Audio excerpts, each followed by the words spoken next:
Welcome into the PFN Bengals podcast. I'm your host, Dallas Robinson. He is your host, Jay Morrison. Jay, how you doing today? I'm doing good. I'm a little out of sorts. This is a little weird recording on a Yeah, Thursday instead of a Tuesday, but you know, tight week. Everything was kind of jammed together with the Monday night game. So, um, yeah. It's a weird week. We're coming to you on Thursday this week. We'll be back in our normal Tuesday schedule moving forward, but with the game on Monday and some weird Bengals availabilities, we're coming to you a little bit later this week. That gives us time to kind of digest what happened on Monday night. mhm. And Jay, you just said it before the show. It was a season saver. It was an absolute season saver. 0-3 would have been a disaster. We've talked about the numbers about teams that go 0-3 and their terrible chances at making the playoffs. So to move to 1-2, I think was huge. And for obviously Joe Burrow, even if the offense didn't play that well, I think the main takeaway is that he came out of this game without a setback. He came out of this game relatively healthy, and they managed to win. And he was able to make a few plays, just enough to kind of get them that win without getting injured, which I think is all we could really ask for going into that game. Yeah, I still think it's going to be a hold your breath kind of thing every time we see him leave the pocket Yeah, because it can happen. A setback can happen around any corner. It can happen in practice. It can definitely happen in a game. You think about it when he had those 5 weeks completely off, and then really another week after that where he was practicing and playing against Cleveland, and then the setback happened. So hmm now it's obviously doesn't feel as good as it did going into that Baltimore game. So you do wonder, but it was. I mean, you don't want to say never. 0-3 now is a little different with 17 games, but I mean, it just would have take the math out of it. It just all the doubt that creeps in at that point, and then sure. they maybe start pressing, and you're talking about you're not going to on the road to play world beaters, but you're still going on the road back to back games, going to Tennessee, going to Arizona. Arizona, I think, is better than a lot of people thought. Tennessee, we'll get into that later, but you know Mhm. that's going to be a close, muddied up kind of game. So this lets them just kind of breathe a little bit. You could feel the tension release in the locker room after the game. The music was blaring, everybody was in a great mood. That's typically the case after any win, but you could just Yeah. really feel a giant exhale from the team after they pulled that one out. Yeah, and we'll get into the Titans game and their upcoming schedule, but if you just a quick look ahead at their schedule, Titans, Cardinals, Seahawks, bye week. It's not the Mhm. toughest slate of upcoming opponents. And then hopefully Burrow can really week to rest the calf and see how he feels after the bye week. But it was just a huge relief to get that win, I think, for the Bengals on Monday night, especially given where the AFC North is at this point in time, where the Yeah. rest of the AFC is in this point. I mean, 0-3, could they have fought back from it? I think maybe there could have been a chance with a 17-game season with an extra playoff team now, but given the state of the AFC, I think it would have been really difficult. Let's just hone in on Burrow for a second. I thought there were obviously still some struggles. He obviously the calf is still affecting him. The Bengals offense it really struggled. I mean, they managed to pull out a win, but it wasn't a very efficient performance. Jamar Chase pretty much was their only weapon on offense. They could really get anything going. Um, I do think the offense is probably going to be a concern for a while as long as Joe Burrow is hobbled. I mean, we saw him get out of the pocket a couple times. We saw him move a little bit, which was encouraging, but I think they're going to have to be careful with how much they do that going forward. We also saw Joe Burrow get absolutely crushed a couple times. I mean, that one time he got taken down by Aaron Donald and kind of just laid on the field. I'm sure all of Cincinnati was holding their breath. I mean, it's going to be. I think that's going to be how we're going to be watching these games moving forward. So what do you think about the offense overall? I mean, they dropped back a ton, almost 50 times, which kind of surprised me. Um, that they didn't really kind of stick with that running game a little more, especially how Joe Mixon has looked.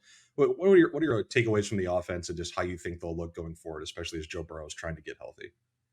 Yeah, I think you'll see it open up a little bit. I mean, you talked about the times he got out of pocket. The one was by design. It was the Yeah, fake pitch, the fake toss, and then a bootleg out. And they Brian Callahan said they talked about it at halftime about that they thought it was a good time for that play. Did he feel comfortable doing it? And he said he did. So I do. I think that's encouraging that he did escape the pocket a couple times, didn't have an yeah, issue. Maybe you'll start seeing a little more of that. I don't know that they're going to rely on it a lot, but there's always the chance that he's going to have to get out of there by necessity with Jeffrey Simmons and that that Titans defensive line. Um, Yeah. the surprising thing to me about the offense was T Higgins. You just Yeah. don't see him dropping balls like that, and I haven't had a chance to talk to him. I'm hoping to today because he did. He ran off the field at one point after one of those drops and went to the locker room. Yep. I don't know if it was equipment related, if he changed gloves or what it was, but there was something going on with him where he was dropping passes that you don't see him drop. Um, the run game surprised me. 49 dropbacks. I know that's who they are, but I did expect to see a little more of Joe Mixon. Now he wasn't super efficient in that game. What 3.5 per carry? Yeah. But I think you're going to see similar game plans. Maybe open it up a little bit each week as it goes, but it's not gonna go back to the 2022 Bengals, 2021 Bengals anytime soon. Not with Joe still compromised with the calf. Yeah. They're just really having trouble those explosive plays. And like I think it's gonna be Mm, just kind of a condensed offense for now, at least until Joe shows some sort of improvement or feels that he can hang in there long enough and kind of get that power back that he needs to hit those downfield throws. I agree with you on T. Higgins. I thought that was maybe the worst game of his career as a with the Bengals. mm, He's had games obviously earlier this year where he had less overall production, but in terms of just errors and self-inflicted mistakes, I don't know. That was a really weird performance. I was it was. it was a little it was just I couldn't almost couldn't believe what I was seeing at times, like how he was performing like this. So I'm curious if you guys do get to talk to him and see if there was something going on or what his just kind of state of mind was during that performance because it was really strange. Um, I think the thing we have to talk about is the defense, though. Is as happy as we kind of were to see the Bengals get back on track a little bit on offense and pull out this win, they couldn't have done it without this defensive performance. I mean, it No. was absolutely outstanding. Trey Hendrickson was all over the Rams offensive line. The Rams had to bring in a backup offensive tackle who me as a professional NFL writer, I've never heard of this person in my life. Trey Hendrickson absolutely dominated him, play in and play out. Dax Hill, huge game. Logan Wilson, huge game. It was just a dominant performance, the kind of performance I think that we've been waiting to see from a Lou and a Rumo unit, and the kind of performance I think that we all know is possible for this team. Yeah, I mean, just huge that the 6 sacks, just the second time they've done that since Lou's been here, and he only blitzed on 14% of the Rams dropbacks. I mean, Yeah, if you can get that kind of pressure with just your front four, um, you can wreck a lot of game plans. And it was interesting. Lou was kind of lamenting yesterday when we talked to him the amount of explosives they gave up, and he yeah, said, both of them were both two of the longest ones were safety air, one on Nick Scott, one on Dax Hill. Dax Hill even took the blame on the one. It was the one that the Rams hit to set up that final touchdown. yeah. He didn't get as deep as he needed to in his drop, and this game, I've got it here real quick. It, you Jay's don't got some see stats. yeah, yeah, and you don't see Lou Anarumo defenses, and we've talked about it. Jesse Bates, Von Bell in the back end. Yeah, You didn't have the miscommunication, you didn't have the blown assignments, that type of thing. But just the second time, take 2019 out of it because that was just a yeah, different animal. yeah, But yeah, yeah, but since 2020, just the second time that a Lou defense has given up at least 3 passes of 30 yards or more. And Nakua had one for 37 to set up that final touchdown. Atwell had yeah, one for 37. Jefferson for 46. The only other game was against the Chargers back in 2021. They had 4 pass plays they gave up of 30 yards or more, and they lost that game 41-22. So there's still work to do, but you're encouraged. I mean, that I think even despite that error by Dax Hill, he had a heck of a game. He had the yeah, blitz where he just creamed Matthew Stafford. He had the other one where he read the toss and knifed in a 3-yard loss. And then Logan Wilson just always seems to be around the ball. yeah, The thing that surprised me most was that we didn't see the rotation that I think we're expecting to see on that defensive line. And I mhm, asked Lou if that was a product of, hey, we got to win this game. We're going to go with our best guys because Joseph Osai was back in dress. He played 5 snaps.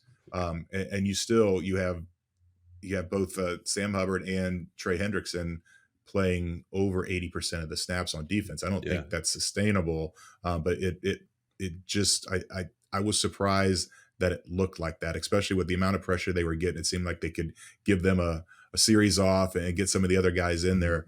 DJ Reader only played 50% of the snaps, so they did manage him a little bit better. But we'll see going forward. I expect to see a lot more of Joseph Osai on Sunday in Tennessee. Yeah, I would agree. I think you're probably right. This was maybe not quite like a kitchen sink game where we have to throw everything to get the win, but hey, we're going to put our best guys out there and we're going to Mm, go win this game. I think Dax Hill was really good. I think he had some struggles in coverage, obviously, but man, you see why he was a first round pick. You see those so fast. instincts. You see that physical ability. I think the kind of communication with Nick Scott or if Jordan Battle ends up playing back there, that will come.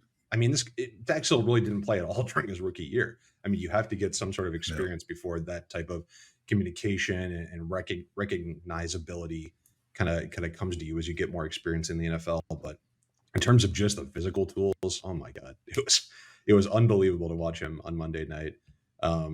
Yeah, I think you're not going to play an offensive line like the Rams have every week, where I just don't think they have a lot of NFL level talent up front, and the Bengals don't have to blitz and they can just get pressure as much as they want. But we talked about the next three games. Tennessee might have the worst offensive line in the entire NFL. Uh, Arizona does not have an NFL quality offensive line. Seattle is losing right now. Their right tackle's on injured reserve. Their left tackle's missed the past two games. These are not imposing offensive lines the Bengals are going to be facing the next three Mm-mm. weeks. I'm not saying it's going to be like Monday night and that level of pressure and that level of harassment every week, but I would be surprised if over the next month the Bengals defense does not give us at least something close to the level they showed on Monday night. Yeah, you mentioned it. Tennessee's awful offensive line. Yeah. Last 9 games, going back to last year, they've given up at least 4 sacks in 7 of them. So far this year, they've given up 5, 5, and 3 in their games. And anybody that watched that Cleveland Tennessee game Oh, on Sunday, waiting for it's the Bengals to brutal. play Monday night, saw it. It was not good. I mean, Yeah. I I asked Joseph Osai about the play where Miles Garrett sacked the offensive lineman and the quarterback at the same time, and Yes. he said, "Yeah, he's never seen anything like that, and he doesn't know if he ever will again." It was to the point where Miles Garrett after the game was giving the Titans left tackle pointers on how to get better. I've never heard anything like that. Yeah. It's I just absolutely destroyed you. Here's how you can do better next week. I mean, that was insane. So Well, yeah, he wants him to beat the Bengals, so that makes sense. yeah, I guess you're right. Yeah. Yeah, that Browns defense against the Titans. We'll get into the Titans here in a minute, but I think they gave up 94 total yards to Tennessee, 11th Mhm. fewest this century. I mean, I feel like we should be talking about that more. Whether the Browns defense is just the best we've seen in a long time, or maybe the Titans offense is just that bad. We'll get into that in a second. Yeah, I think this defensive performance was very encouraging. I don't know if it's going to happen every week, and but the Rams have been putting up points. They destroyed Seattle in week one. Mhm. They kept it close with San Francisco in week two. I know coming into the season we all kind of thought the Rams were one of the two or three worst teams in the league, but Matt Stafford has kind of proven you give me a couple serviceable receivers, even if it's not Cooper Cup, and he can usually put up some points. So I think to see that type of defensive performance in week three and kind of save the season was really important. Um, let's turn things over to that Titans game now. Let's go ahead and look ahead to week three. Um, the Titans are it's a weird place, man. This is the third year in a row the Bengals have played them. Once was obviously in the playoffs and when the Titans were the number one seed, and the Titans have really, really fallen off since that point in time. If that's the Titans team you remember, that's not the Titans team they are now. They're even worse than the Titans team the Bengals played last year. I think they're getting old in some spots, and in other spots on the roster, they're incredibly inexperienced. It's a very weird mix of a team that, from an outsider's perspective, kind of doesn't know which direction it's going in right now. It feels like Ryan Tannehill could he be a trade candidate later this season? Um, that's probably further down the line this season. For right now, I think what we can focus on is that, in my opinion, the Bengals are a much much more talented team than these Titans. But the Titans do have some pieces, especially in the run defense and especially in their defensive front, that I think could present a problem for the Bengals if kind of everything comes together for them on Sunday. Yeah, I mean, you don't have to go back far. You mentioned the playoff game, 9 sacks against Joe Burrow. That the bulk of that line is still there. The Bengals offensive line obviously is better since that night, but um, it just it doesn't matter, it seems like what Tennessee has. It's just it's gonna be, as I said earlier, just a muddy Yeah. game. It's gonna be close. It's gonna be I think Lou, Brian, and Zach all said it's like an AFC North game this week when we Yeah. talked to them yesterday. And it does. It feels like that.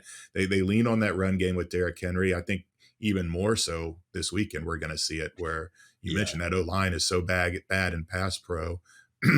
And they didn't have a healthy Derrick Henry in that playoff game. And last year he didn't do much against the Bengals. He got loose on a screen pass, took Yep. that to the house for 70 yards, I think it was. But in the actual run game, the Bengals have done a great job against him. So I think you're going to see even the over-under is 40 and a half. I think you're Mm. going to see something that's going to go under that. It's going to be low scoring again, just like Monday night was. And I think the Bengals should win this game, but it just you get in these battles where it's close and you know it's going to come down to the final possession and it's on the road and you just never know what can happen. And they've come up with some key turnovers in these games. And actually it's it's the fourth year in a row they played him because they played him in Burrow's rookie year. And that's That's when right. it's when the offense really seemed like, hey, now here they go. It was Yeah. like almost when the light went on for Joe Burrow because they had the loss to the Browns, but they looked terrific. It was a last second comeback by the Browns. And then they beat Tennessee, which was a playoff team. Yep. So the Bengals do have this team's number, but I just I think the line is right. It's at 2.5 right now for the Bengals, and I Mhm. think that's right about where it's going to be. The Titans are interesting to me. And going back to that AFC North comparison, they remind me a lot of the Steelers in such a way. And Mike Mhm. Vrabel kind of compares to Mike Tomlin in that way, in that I was one of these people this offseason that thought, hey, the Titans should just trade away all their veterans and maybe just do a semi tank and try and get a top five pick next year and get a new quarterback.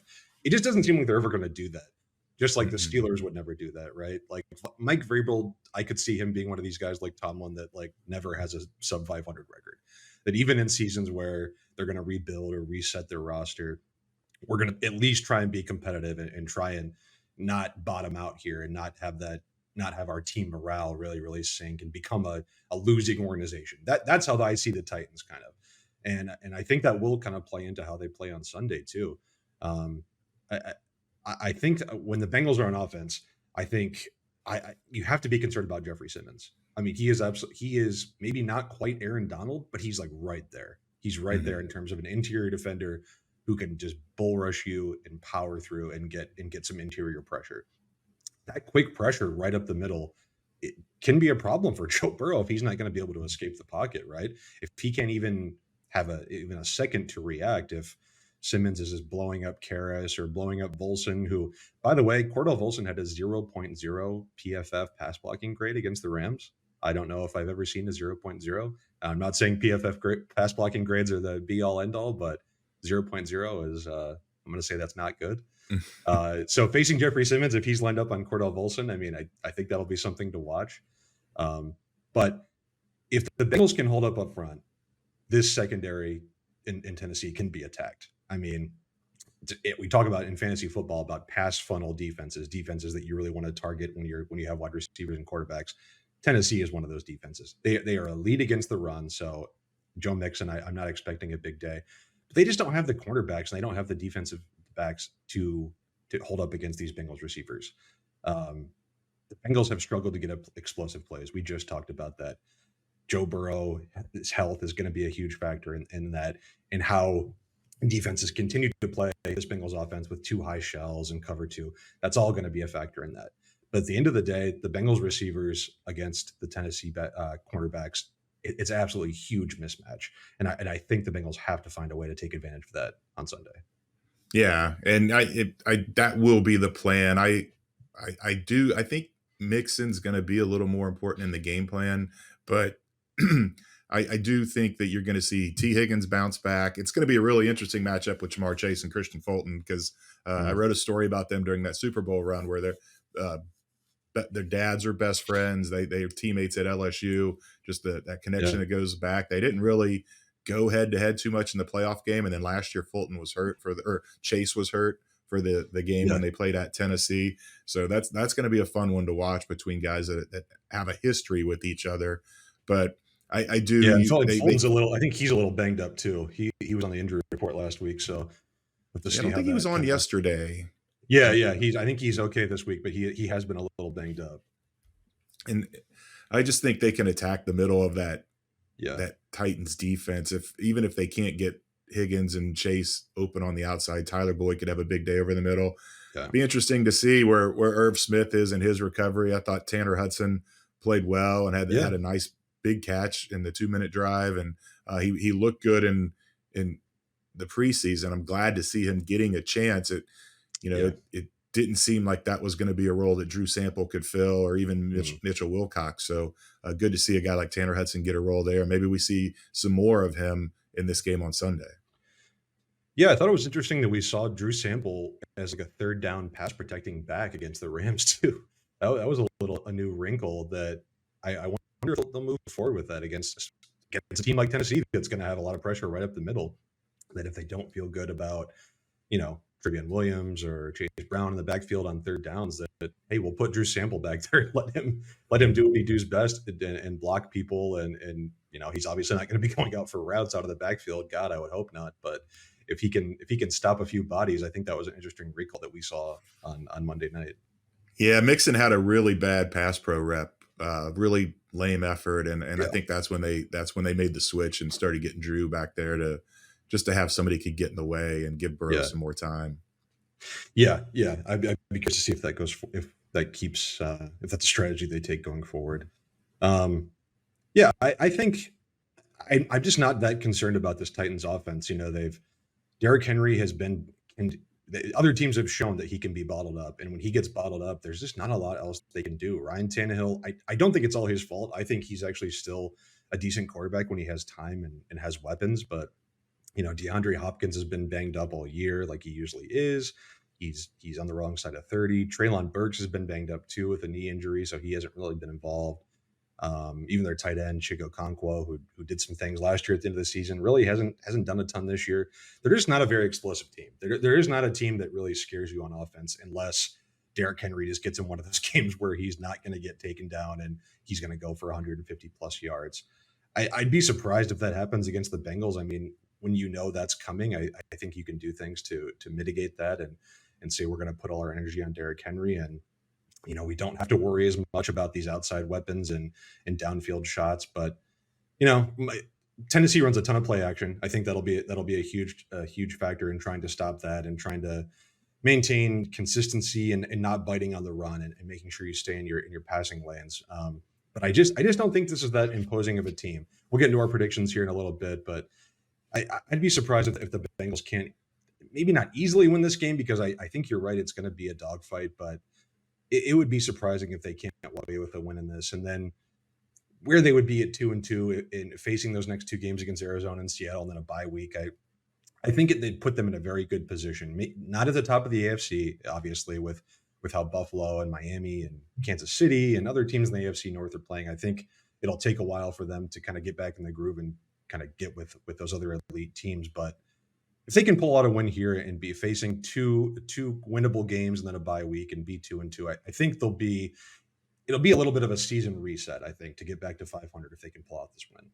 Yeah, absolutely. It's just like last year was when they got back. They won those two to get it right back to even. And it the Derrick Henry thing I think is concerning because that is how Yeah. the Titans win this game. And as good as the Bengals played Monday night, it was just weeks 1 and 2 when they got lit up and the run Yes. defense did. And so you wonder about that because Derrick Henry, if where he does his damage is if he gets into that second level, then he's Mhm. just impossible to stop. He's just this freight train running at you.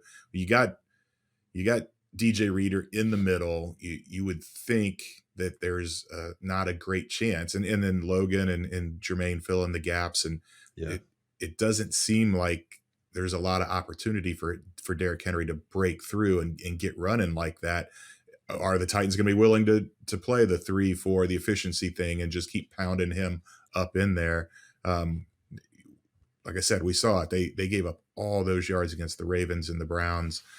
They cannot let that happen. They cannot let this be a Derrick Henry game.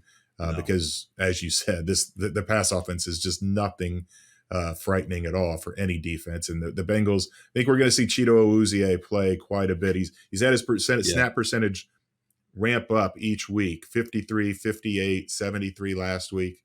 Um, I asked Lou about that, about him and DJ Turner, and asked him how DJ's played, and he said, "Well, DJ's done great in pass coverage, but there's more to it than that." And it's funny because DJ Turner does not have any missed tackles according to Pro Football Focus, Hmm. but Cheeto is a really, for his size, he sticks his nose in there in the run game. Him and Cam Taylor Britt both. Yeah. And I just wonder if this is the game where the platoon ends and we see a full Cheeto load against Derrick Henry in the run game. Yeah, that would be interesting. I think that would be a really positive sign if he's able to play a full complement of steps against a really physical team like this, right? If he can Yeah. hold up against a team like this, and I'm sure he'll take something of a beating, obviously. I think that'd be a really good sign. I don't think we can move off of Tennessee without talking about Ted Karras is coming back to Tennessee, right? He's obviously had an interesting moment with them in the past. We'll see how that goes on Sunday if there's a repeat of what happened last season. I was disappointed when he walked out with Nick Scott to be the game day captain on Monday night. I was like, oh, I would have thought Zach would have made Karras the game day captain for the Tennessee game. Yeah. Um, I was joking with Ted after the game, and he said, "Yeah, guys are going to have my back this week. There's going to be a lot of people not happy to see me," and that all came about. A it was at the end of the game. The Bengals were just kind of running out the clock, and Jeffrey Simmons teed off and hit Ted Karras. I Yeah. think it was a kneel down, or it was a late situation where that never should have happened. And Simmons actually got fined by the league for that play, and so Karras was obviously upset and took it out on the entire state instead of just one man. So we will see what the reaction is to his return. Yeah. I don't think you're going to see a repeat of that, but that No. that was one of the most memorable moments from last season. Yeah. Last week we got the Super Bowl rematch. This week we get Karras versus the entire state of Tennessee. So it's two straight revenge games in a row. Um, yeah, I think if we just look moving forward, I mean, where do you see the Bengals in this division in the AFC? So every other team in the AFC North is 2-1 right now. I don't think it's that different from what we expected coming into the season. I mean, I think we all thought the AFC North would be a very competitive division, maybe the most competitive division in the entire NFL, and so far it's looked that way. Cleveland, their defense has been incredible. Deshaun Watson probably had his best game as a Brown on Sunday. Baltimore took a hard loss on to the Colts on Sunday, but they're still 2-1. And we talked about the Steelers just keep pulling out victories. No matter how poorly their offense seems to play, they have so many contributors on defense that are able to step up and make impact plays that they can just pull out these wins. Um, I still think the Bengals might be the most talented team in this division, though. Yeah. Even given these three games, I want to react to what we've seen in these three games, but I also don't want to overreact. That heading into the season, we all thought the Bengals were one of the maybe two or three best teams in the entire NFL. How do you weigh what we've seen in these three games versus what we kind of thought coming into the season, and where that places the Bengals, not only in this division but in terms of with the Dolphins, with the Bills, with the Chiefs? Do you still think of them as one of those elite teams, or have these three games, especially those first 2 weeks, have they soured you on where this team can go going forward? I think they can be one of those elite teams later in the year once Burrow gets this calf injury behind him, if he gets it behind him. Right now, it's just not the same offense. I wouldn't put them in the Mm, same category as a Miami or a Kansas City or even a Buffalo. But there's no reason to think they can't yeah, be there as long as they can be in the mix and still be playing relevant football in December and January, which I totally expect. Then yeah, then yeah, they can work themselves into that category. I mean, remember last year they were at 4-3, 5-4. Nobody thought they were an elite team, and then they rip off 10 in a row. They kind of yeah, found their footing and took off. So I'm not ruling that out right now. I think, trying to remember, we do our weekly power rankings every week. I think I had them around 14 or 15. I know a lot of other people had them a little bit yeah. higher than that. I think I had them at Um, 11 or 12 or something like that. Yes. yeah, but I mean, you think about it, this division, Cleveland and Baltimore play, so one of them are going to lose and be 2-2. Yeah. And I think Houston's better than a lot of people thought, and Yeah. their offense is rolling, and can Pittsburgh's offense keep up with Houston's offense? I mean, there's a real chance that the Bengals could be 2-2 in a game out of first place by the end of this weekend. So Totally. um, Totally. it would, it's just it's shaping up so much like last year, where Yeah. you stumble out of the gate, you go 0-2, you get some things figured out. Just that big huge question mark is going to be hanging over him this entire run is where is Burrow with the calf, and can it hold up? I think, especially this week, watching the Dolphins put up 70 points on an NFL team, watching what was it, 41-10 Chiefs over the Bears. I mean, even the Bills have destroyed in their past two games, just total blowouts. It looks effortless for these other teams, where it doesn't look that way for the Bengals right now. Yeah. Obviously, Joe Burrow's injury is like the main factor in that, but it's just tough because I think a lot of people, and maybe us included, thought, you know, the Bengals have gotten off to these rough starts the past few years. Maybe this is the year that everything is going to click and they're going to go Mhm. 14-3, something like that, and just destroy the AFC. Maybe Joe Burrow's injury just kind of put a fork in that, and it's just not going to happen. It's going to be another season where they're going to have to kind of grind out these wins, at least early in the year, right? Yeah. We don't know how it's going to. Maybe by the time that November and December and the playoffs roll around, maybe Joe Burrow has recovered enough to the point where it's looking like it has in some past seasons, with some more explosive plays and downfield shots, and just kind of giving that effortless look that these other AFC offenses have right now. But as long as Burrow still has this injury, it's going to be a grind. I do think so, and I think it's going to be tough to kind of put them in that tier with those other AFC teams. At least in the conference. I think in the division, I think they're still right there. I just don't think there's enough talent on these other AFC North teams to where one of them could run away with the division. But I do question whether the Bengals right now are one of those elite teams. I think it'll just take time for not only Burrow to get healthy, but for this offense to kind of remesh and get back to where they were in the past. What do you think happens first? The Bengals top 30 points, or the Dolphins fail to score 30? Oh my God. I'm going to say Bengals top 30 because they're playing Arizona next week, and Arizona's defense is not very good. And I know Arizona beat the Cowboys last week, and I know they've been competitive, but I don't have a lot of faith in that defense. So I don't think the Bengals will put up 30 this week by any means. I would say I'd say it's almost impossible. I don't see any way that could happen, but I could see it happening next week. Miami, oh my, I've rewatched that Miami game 3 times this week already.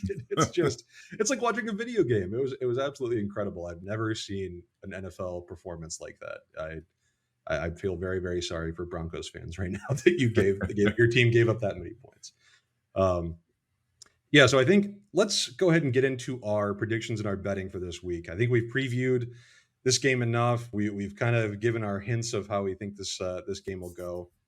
So every week, if you haven't seen it, me, Jay, and our betting director Brian Blewis are putting in a couple bets. We're putting one bet on a non-Bengals related game, and we're putting one bet related to the Bengals game. We've each got 20 units. We can spread those however we like.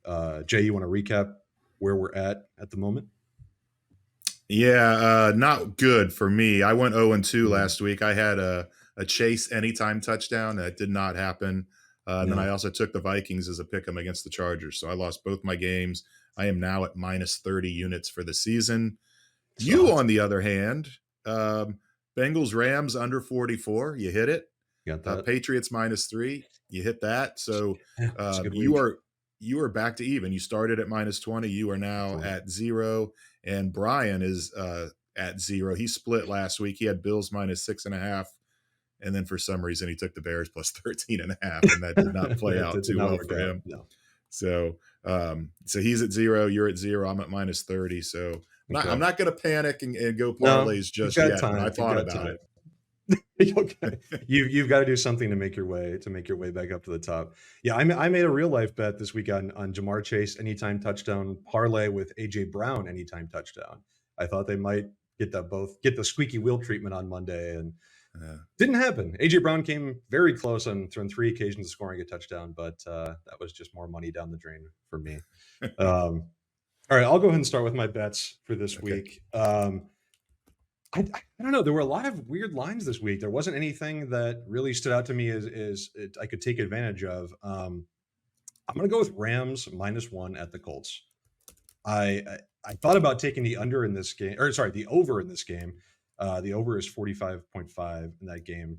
And I just think both these offenses are kind of underrated. I know we just saw the Rams struggle against the Bengals, but the Colts defense is not nearly as talented as the Bengals defense. They have some interesting players on their front, but they're starting undrafted second year players at cornerback. I just think Matthew Stafford and Puka Nakua and Tutu Atwell can have a field day with that. Anthony Richardson is coming back for the Colts, but I still feel good about the Rams in that one. So I'm going to take Rams -1 at the Colts for my non-Bengals bet, and I will save my Bengals bet for our predictions. So Jay, what is your non-Bengals bet? Well, I teased it a little earlier. It sounds crazy, but the number is so low that I Yeah. feel like I have to take the over. I'm Joe Mixon rushing yards 53 and a half. I'm going Okay. to go over. I think if he can break one or two for double digit runs, and Yeah. if the Bengals can get a lead and ride him in the second half, it shouldn't be that hard to go over 53 and a half. And it is. It feels like an AFC North game, and Yeah. that's what you do in those games is you run the ball. So I do that, and then I didn't go parlay. I went teaser. I'm I think Green Bay wins tonight outright, but I couldn't Mm. resist tacking another 6 points onto that 1.5 that they're getting from the Lions. I think I saw something where it was like 1980s, the last time the Lions were favored in Green Bay. So I'm gonna do a 6 point teaser with Packers, bump that line to 7.5, and then bump the Cardinals from 14 to 20. 20 is just a massive Okay. number. I know the 49ers are playing incredible right now, but Arizona has played better than I think a lot of people expected. Oh And yeah. I don't, I'm not, this isn't I'm thinking they're great because they beat the Cowboys. I know anything can Yeah. happen in this league, but just 20 is a crazy number in the NFL. And I think they It can is, and keep they it they close to almost that. they almost won their first 2 games, their first 2 Exactly. games, they allowed huge comebacks, or else they were in Mhm. those games too, so it's yeah, 20 is an absolutely huge number in the NFL. Obviously, we saw some teams go over that this week, but it's a rarity.